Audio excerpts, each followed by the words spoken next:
Damn, Seth, what happened in here? Hi.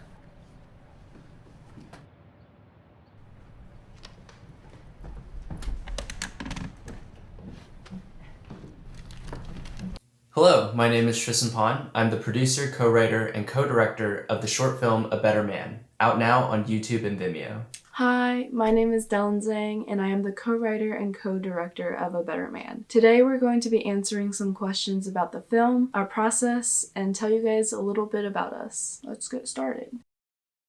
Before A Better Man, I got the chance to direct and produce a couple low-budget music videos. I've been working on sets at Emerson College in all different fields. One of the productions I'm really proud of is a documentary I produced called From a Distance, A Semester in Review, which follows Emerson College students in the wake of the COVID-19 pandemic. Before A Better Man, I produced, wrote, and directed 2 short films in Australia. But how I really got started, I would say, is as a kid, I would pick up the old camcorder, drag my 2 sisters around the house, and just shoot anything. The stories I made then were a little bit confusing and probably a little silly now, but I'd say they're still pretty impressive for a 10-year-old. And it was pretty clear that I loved storytelling then, and I still do now. A Better Man is a campy drama coming-of-age film that explores self-help and masculinity through an Asian American lens. In this film, we follow our main character Seth, who has many points of guidances, such as his group of friends, his brother, and of course, the YouTuber self-help guru Frasier.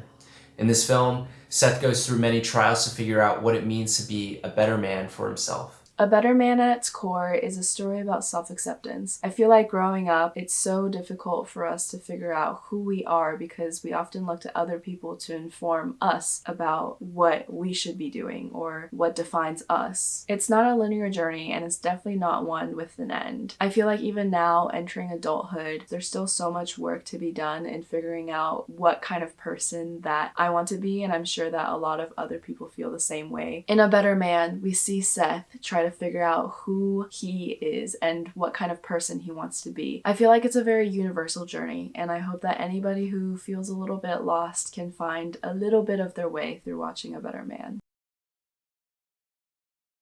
My favorite filmmakers include Paul Thomas Anderson, Richard Linklater, and Christopher Nolan.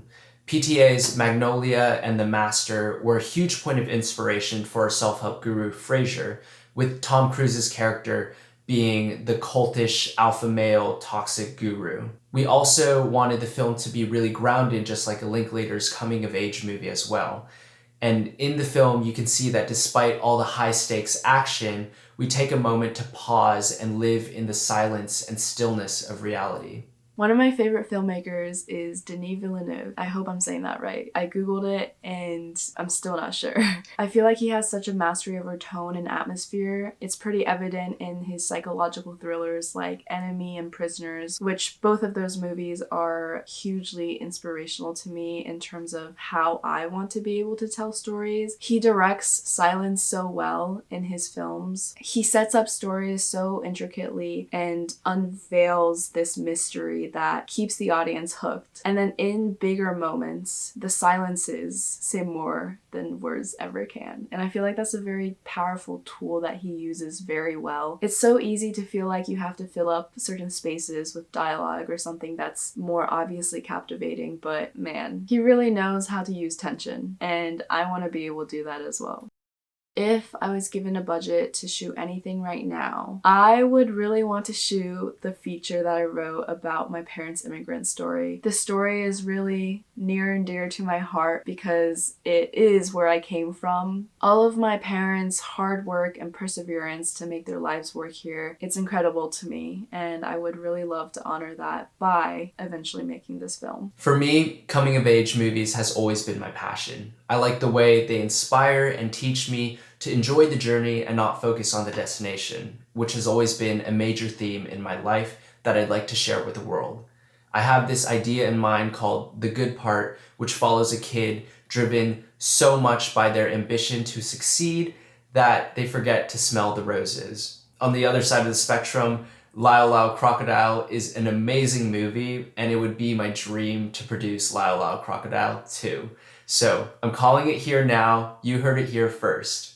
In order to make sure your production is on schedule, everything comes beforehand. It all happens in pre-production. You've got to plan your production schedule, your call sheets, your shot list, your storyboards, technical storyboards. You've got to rehearse. You've got to figure out blocking. There's just so much that goes into making a film, and if you don't get it done in pre-production, you're definitely going to feel the consequences in production, and it's not going to be fun. It's going to be a lot more difficult to solve on set than if you had at least tried to plan beforehand. I always believed in Murphy's Law, which is that anything that can go wrong will go wrong.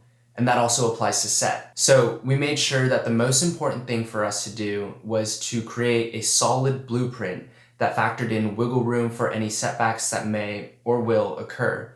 Because once you have that solid plan, all that's left for you to do is to show up, have a good time, and allow others to do the same and also learn with them. The most difficult part of A Better Man was definitely the time constraints we had. This was my BA thesis project, which meant that we were only given $300 and one semester to produce and edit this film. I remember spending more time having open office hours in our school study room than I was living in my own apartment. For the entire semester, Better Man pretty much became 80% of my entire life. I'd say the hardest part about making A Better Man was the communication with other department heads. Not that it was difficult at all, and I do want to say that it was truly a joy and honor to work with everybody who worked on A Better Man, because everybody was genuinely so invested in the story and they wanted to make it happen, which was magic to see. So when I say it was difficult to communicate with department heads, I mean that this is the first biggest production that I've really been on, and I've never had to co-manage so many different teams. So it's just a new but fun challenge to learn how to communicate with everybody, to make sure that everything is happening, because everything needs to happen in these different departments in order for everything to come together and work. So to ensure that happened was a big responsibility, and I'm glad I got to experience it. Currently, I'm out here in Los Angeles pursuing my dreams as a filmmaker and actor. I have a music video coming out called Graveyard Keeper by Chase Sullivan, which I produced and DP'd. I also am starring in the play A Charlie Brown Christmas as Linus. I'm making YouTube videos to put myself out there more. I'm also screenwriting and just working on sets.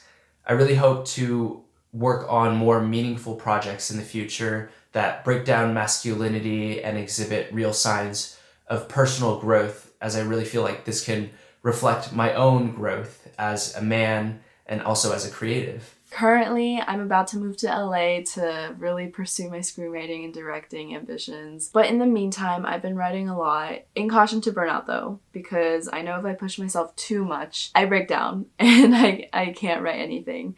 But I'm also trying to keep myself disciplined, because otherwise nothing's going to get done. So I've been writing a few screenplays. I've been writing a lot of poetry. I do want to get a poetry book published one day, so that's just another goal of mine. And I've also been making some short little videos on YouTube. I feel like YouTube is such a great platform for any storyteller because it has such a low barrier of entry. So if you want to practice any kind of storytelling ability and share it with other people, I would encourage you to do it on YouTube. It's free, and the content that you upload on it can be whatever you want. So if you have the means, time, and interest, I encourage you to use YouTube. Thank you so much, Tokyo International Short Film Festival, for giving us this platform and interviewing us.